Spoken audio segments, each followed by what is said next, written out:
So tell me, how many times have you looked your manifestation square in the face and said, no, nope, not going to do it. Not now. Let's talk about that, shall we?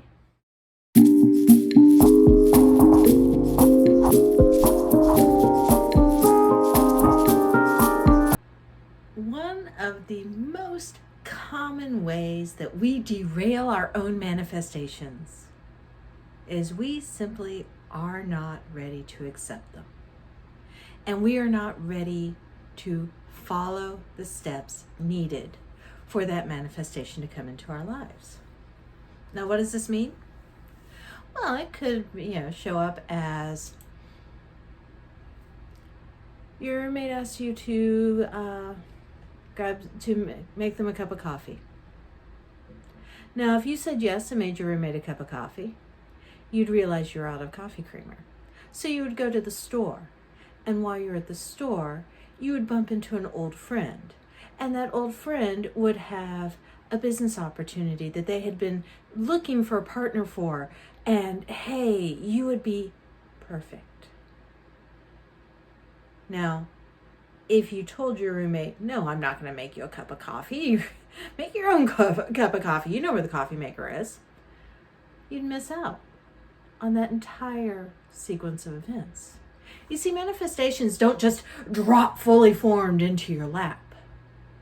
They have to unfold through what Neville Goddard called the bridge of incidents, which is a series of seemingly unconnected events that all have the goal of bringing your manifestation into your life in a way that to the outside world looks completely natural and like just an odd series of coincidences.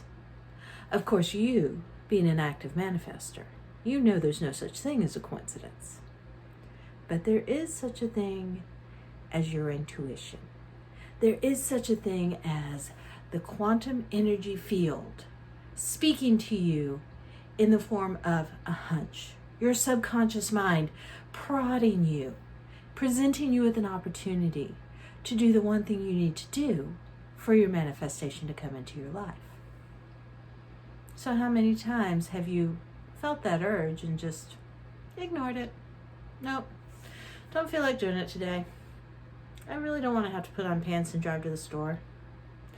So yeah, it'll go away. And yeah, it goes away and you miss that opportunity. And now the universe has to create an entirely new bridge of incidents and a new set of opportunities for you to have this manifestation, which should, by rights, already be yours. So what can we do to access our intuition, to make it harder for us to ignore those little hunches? Well, the first thing you can do is actively look for signs that something is going on. Remember, there are no coincidences. So when you see a repeating sequence of numbers or letters, that's not a coincidence. That is the universe reaching out to talk to you. If you repeatedly notice a color, that is your subconscious trying to catch your attention. Be open to these.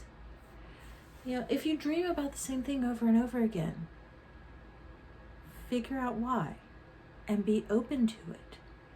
The more you're open to signs coming into your life, then the more obvious those signs will become.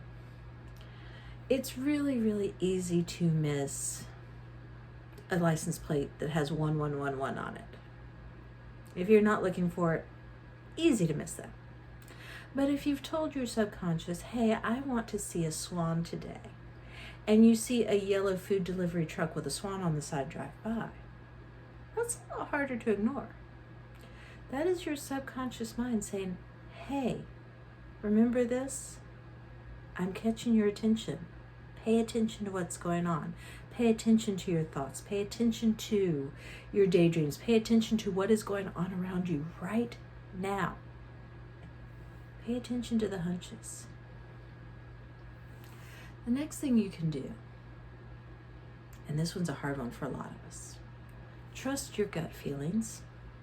Now, if you've ever been in a situation where you have been gaslit by someone, and Lord knows I was, it's really, really hard to trust your gut feelings because you have been trained not to.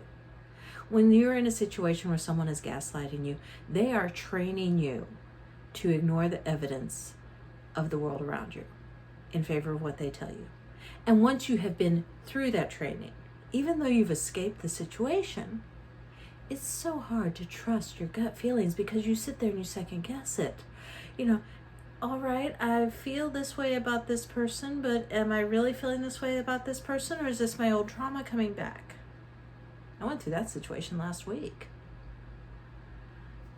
But trust yourself. You're going to find that you have the urge to do things for no apparent reason. For me, on days when I'm filming, this frequently comes up as, you need to go to this place to film in this way. That's why I get so many things at the ocean front, is because I keep getting pulled out there. Film at the beach today, film at the beach today. That's how I got the yellow car manifestation videos. Film it here on this day and the yellow car will be there. I trusted my gut instinct. And when you trust your gut instinct, it leads to all sorts of things. It could lead to running into the friend at the grocery store. It could lead to randomly buying a lottery ticket and suddenly being $500 million richer. Trust your gut instinct. Sometimes your feet know where you need to go long before your head does. So let them take you there. And when this happens, rejoice in it. This is anything but mundane. This is magic manifesting in your life. Acknowledge it, appreciate it, have fun with it. Now, my next step for trusting your intuition: be willing to be bold, be willing to step outside of your comfort zone. Try to commit to doing something unique each week, because that opens you up to new possibilities. That opens the door for something new to come into your life. It doesn't have to be anything dramatic, but it could be something like going to a nature preserve and walking around for a while. Go to the library when you don't normally do so. Even something small like going to a new restaurant for lunch, or calling a friend that you haven't seen in a while, or ordering a book online that might have some new information for you. All of these open you up to opportunities for developing the life that you are trying to manifest. You just have to be willing to receive them. And this does go into the next one too. Be open to new connections. If someone starts a conversation with you, have the conversation. Don't just look at them like they're crazy and scurry away, or put the headphones in. Now, obviously, if someone is pushing a conversation into a realm that makes you really uncomfortable and is super inappropriate, get out. But if it's just a random stranger who sits down and asks what you're reading, talk to them. See where that leads you. I had a conversation today with my day job where I sat and chatted with a lady for 17 minutes over all of the things that she's going through. And I learned a whole lot about her area and where she is and the things going on in her life. And it's opened me up to the beauty of a life that I have never lived. Now, will it ever lead to more than that? Who knows? Something may drop in my lap next week that relates to it. Or it could just be, I had the privilege of spending almost 20 minutes chatting with a wonderful woman that I otherwise would never have met.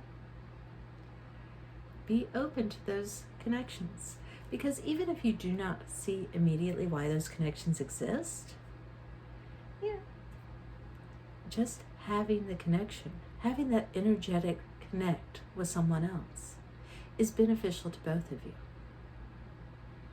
Also, don't be afraid to start a new connection. If you see someone whose hair looks spectacular or who's wearing an incredible outfit, give them a sincere compliment.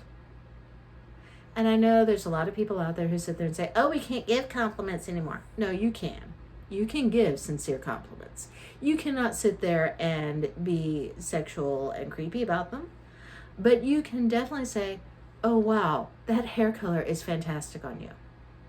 That outfit looks incredible. Yeah, you look like a happy person. Thank you for making my day brighter. Sincere compliments are not creepy. They are not sexualized. They are genuine, heartfelt words. And spreading them is not a bad thing. No matter how scared we are of talking to strangers in this world. And my last tip for following your intuition, opening up your intuition, don't put it off. Don't delay following your dreams. I mean, it's so common for people who are doing manifestation work to think that, oh, once my manifestation comes in, then I'll go out and live the life of my dreams. Why? Holding back on something just because your giant overall manifestation hasn't come in yet does nothing but shortchange you. Life is too short to hold back waiting for the big ball of wax. Take the bits of joy as they come to you and revel in them. Because the more you are enjoying the manifestations as they come in, the more of those manifestations will be drawn to you. So, if you're trying to manifest love, go on a date. If it works, it works. If it doesn't, it doesn't. But you had the experience. You opened yourself up to something new coming in. And that is the key to making the future manifestations happen. So, I am Marna. Thank you for joining me, and I will see you in the next video.